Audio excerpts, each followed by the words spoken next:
the centrality of our sexuality and how that impacts our relationship across all of arenas when we're talking about not just intimacy, but with our families, at work, with our friends. All of that is central to how we're connected with ourselves and ultimately others. What's your carnal theory? And so part of what we're going to be talking with Dr. Catalina about is that intersection and how studies are skewed, how things are skewed. So that's what we're going to jump into. I do have one question first, which is how you got into clinical psychology and why, and then how that merged into the sexual side of things. Okay. So I started undergrad. I went to undergrad at Indiana University, which is so funny because the Kinsey's Institute is there and I never did any work with them.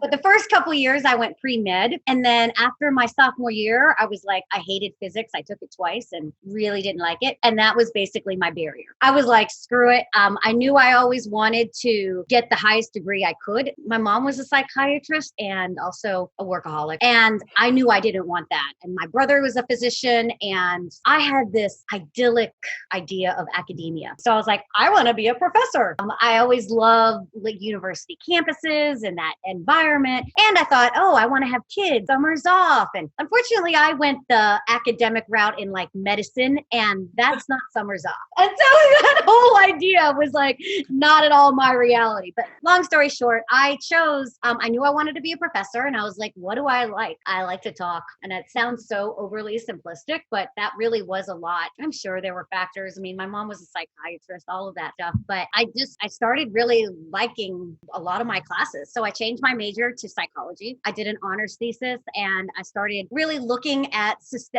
familial fact. I looked at familial factors leading to binge drinking in undergrads. That was just my honors thesis. But then after that, when I started going to grad school, my biggest thing was I didn't want to work or be a therapist because I did think I had an abnormal professor who was like, had a private practice and then taught abnormal. I was like, I want to be like him. So initially I did think I wanted to be a therapist and be a professor at the same time.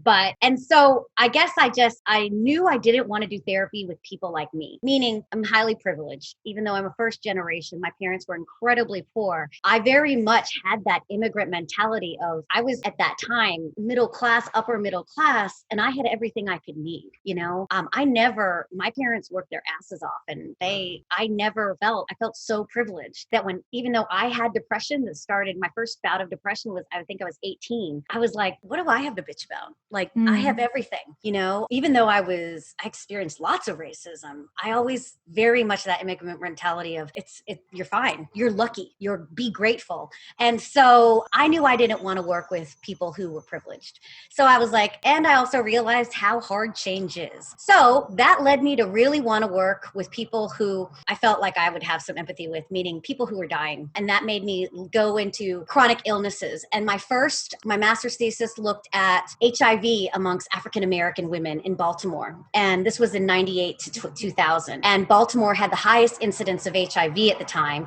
And this is probably before you guys are a lot younger than me. But like at that time, much of the HIV research was done with gay white male. And so the incidence of HIV amongst African-American women, much of this was through IV drug use or because their partners didn't ever tell them, And so I was bringing women to meth clinics and really learning about a lot of the health disparities. And one of the biggest findings I found was at the time, social support was getting so much, it's so important. But the reality was that actually wasn't a big indicator for quality of life in my participants in my study, because they actually didn't have a lot. A lot of them were single mothers. They were on welfare. And there was a lot of shame around them having HIV. And regardless of if they didn't get it from IV drug use and they got it from a man, there was no talk of that.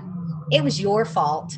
And all of these women lived in shame. And so a lot of that really started, I knew I wanted to work with immigrants or ethnic minorities. And so then in my PhD, I started working with Latinas and looking at cancer prevention and cancer survivorship. And that was really where I started focusing on recent immigrants and looking at the sociocultural factors and systemic factors that actually shape perceptions of our health, and particularly around breast cancer and a lot of the stigma around it and how that actually shifts preventative health and also shame. And I mean, I met so many women who literally would have end stage breast cancer, be lactating, but would be taping up their breasts because they weren't able to talk about it. And I mean, and the same thing even happened with one of my great aunts. I mean, she had metastatic breast cancer, was lactating. She was like 80 and nobody even noticed, you know, and I found this out on Christmas like 5 years or 7 years ago. And these are just the realities of being a minority, particularly in America, where health disparities are the highest of any Western country in the world. And so much of that emphasis was really what I went into, focused a lot of my career on, was looking at ethnic minorities and immigrants and how that influences cancer prevention and cancer survivorship. I then started focusing in my postdoc. I did research with African Americans and Latinos, but then I also really, one of the things through my clinical work realized is that when people get cancer, it's not just them, very much their partners too. And so one of my first grants was to develop coping skills strategy training for individuals and their partners undergoing bone marrow stem cell transplant. And so we trained them. This was done at Cornell in New York. And really what we were looking at was figuring out how we can train them to manage the uncertainty of transplant before going into transplants. And we looked at how that actually helped them moving forward. And what we found was that when you particularly at the time, positive psychology was getting so much, you know, there was a lot of challenges in it. And particularly in cancer, this idea of just be positive actually started showing that ended up inhibiting people from actually being real with their oncologists. They would report less pain. They'd be more non-compliant because they wouldn't talk about side effects. So it was really opening up this door of how do you actually maintain realistic optimism. And amidst, you know, a bone marrow transplant at the time was you're going in at 50-50. And particularly I was working a lot with multiple myeloma patients where it's not a matter of if you're going to have a recurrence, it was when. And so you're going to undergo one of the most extreme types of cancer treatments and still you're going to have a relapse. That was the case at the time. Things have improved much more in the last 15 years.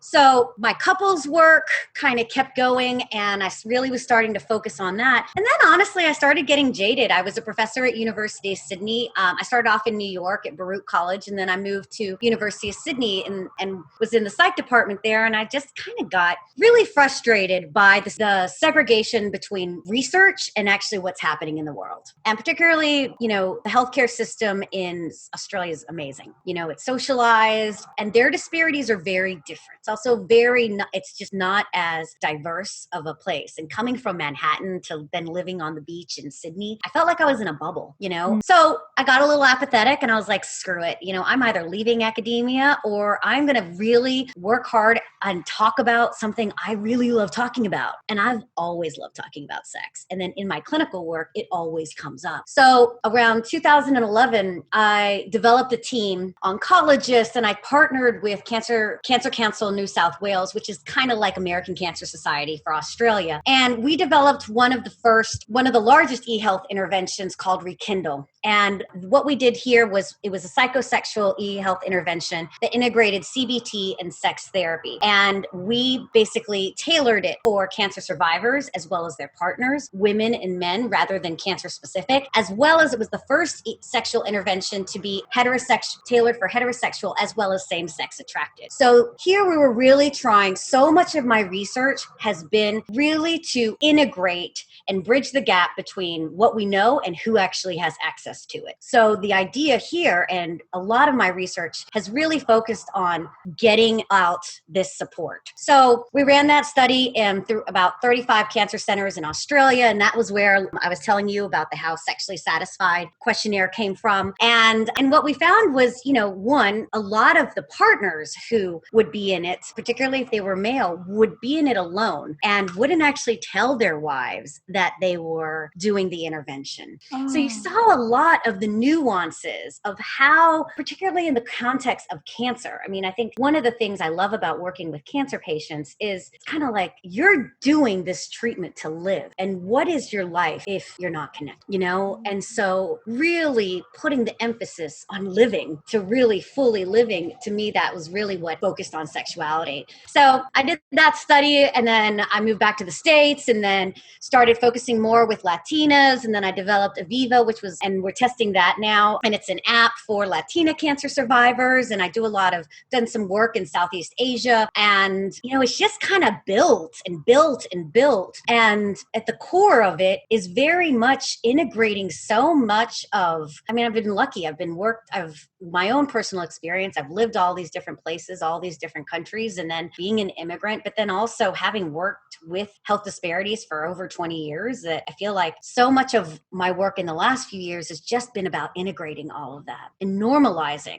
I go into a lot of my work has been in Vietnam and Bhutan, where, most of them aren't seeing a psychologist. So it's great for me because I'm no threat. Like, I'm not a surgeon. Like, the surgeons love me and I kind of look like them. And so they're all like, oh, they like take me under their wing. But I always get, when I go into with Latinas or more rural environments or in Asia, I always get, before I give a talk on sex, now just remember, these women are very conservative and they're not going to want to talk about it. And then once I put my slide up, they're like, so can I have sex with my husband?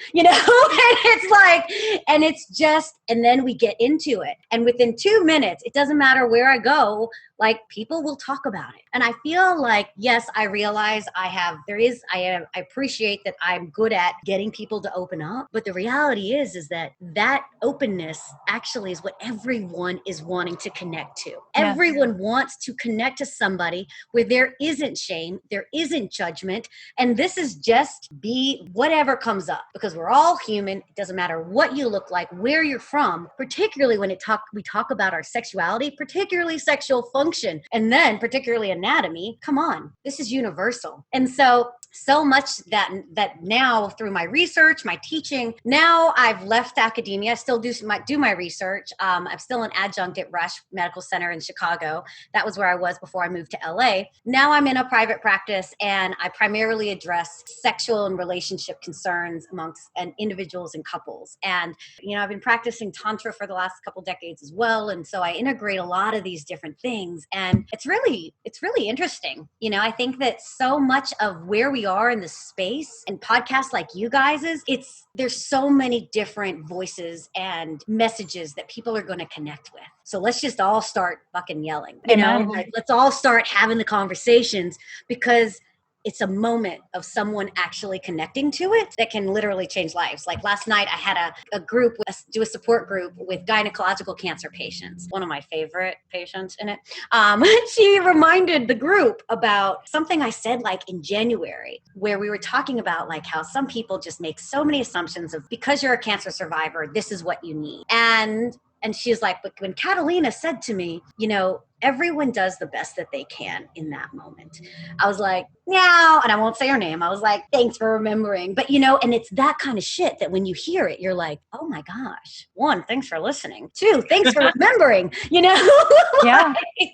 So I do think it's just repetitive. And when you think about social media, that's actually the way it works. And it's just that repetition, keeping it simple and keeping it relatable, keeping it digestible. And that's why having so many different voices out there, it's gonna connect, and having lots of disciplines. And number one thing is also, I guess, a lot of what my emphasis now is bringing the science to it. We have known this stuff. Like right now, attachment theory is huge. Attachment theory has been around since the mid-'80s, but when I was trained and I got my PhD in 2005, you couldn't talk about that. Like it just wasn't as accepted. You didn't talk that much about the past. You integrated family history, but not as much as it is now. So you see also influences and trends of what also people relate to.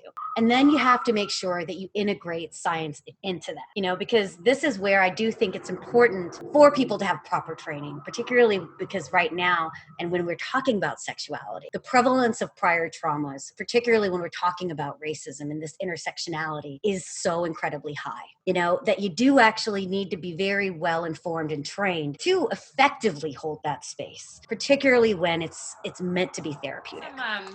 I feel like in my head, I'm seeing like maybe 2 areas of influence. There's like socially constructed stereotypes that are affecting ability to connect with sexuality, and then also perhaps like past trauma passed down through generational trauma. do you see more like intersections? What do you see as the intersections of sexuality and racism? So very much, I think I kind of see it as a big circle with a bunch of circles built within it that are all overlapping. And the biggest one is systemic, because so much, and whether that system is our government, our healthcare, our education, or religious organization, there is so much strength in systems, and systems become automatic. I mean, that's the whole idea of a system. And so when you think about systemic racism, and when I lived in Chicago, and right now what you're seeing in the news is, oh, crime is going up so high. Well, no shit, Sherlock. We've got a convergence of all of the ingredients for the shit is hitting the fan. And we are early days of this pandemic, So of course, and where are you seeing that crime? In 3 or 4 zip codes in the south side of Chicago, because it has been systemically over the last 40 years pushing all of the minorities to these 3 to 4 zip codes. And that is where you see every single disparity in murder rates, in employment, in cancer, diabetes, mortality rates, education, all of those factors you see in 3 or 4 zip codes. Systemically, that means that you're influencing education, healthcare, systems as far as police, even access to different services of water. I mean, I remember trash, what their environment, safety, all of those things, that is systemic. There are not opportunities for people to get out of that, And so you have that. But then that trickles down into, okay, then what's the community's cultural acceptance of that? This is where you see oppression now beginning to infiltrate mentalities. Nonprofits, schools, teachers, doctors are going to start feeling apathetic and powerless in their positions. And then what are they doing in their supportive roles? They're feeling less empowered to actually that they can do and provide the support that they do, so that then individually people aren't getting that support. Then you bring it down to the home, and then you have parents who have to work 2 to 3 jobs and their kids left at home from the age of 6 on their own. I mean, I was a latchkey kid. I mean, I just was lucky enough that it was safe. I was in a suburb of South Carolina, but very much. I mean, I was very much of that latchkey generation. And that was just the way. My mom worked 6 days a week, 6:30 to 10:30 at night. And that was just the norm, But so then what do you get? You get stressed out parents and that aren't able to notice or help their kids out with education. And when you think about socioeconomic status and education, what do people learn when they go to school? They learn how to learn. They learn how to analyze, and they learn how to look for opportunities and take them. And then all of that trickles down. But then when you bring it into the family, then what do you have? Mental health issues, domestic violence, substance abuse, and then that trickles down. And then you see generation after generation that trickling down on the family, then to the individual. Then that individual is going to pass that down, and then that carries on into how they proceed in their lives.